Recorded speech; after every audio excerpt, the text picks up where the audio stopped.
Hey everyone, welcome back to another quick and interesting tutorial. Where in this quick tutorial, I'm going to show you how you can make beautiful gradient effects for your CSS project and directly copy the CSS code for the same.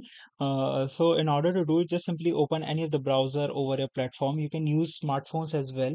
Now here, all you need to do is just simply search for cssgradient.io. Once you search for it here, this website, which is cssgradient.io, will appear right in front of you. Just simply open this website, and from here you can just simply create the vector, the gradients you want. For example, if I create this color shade, you can see the representation of that shade as well here, and here are the multiple settings for the same.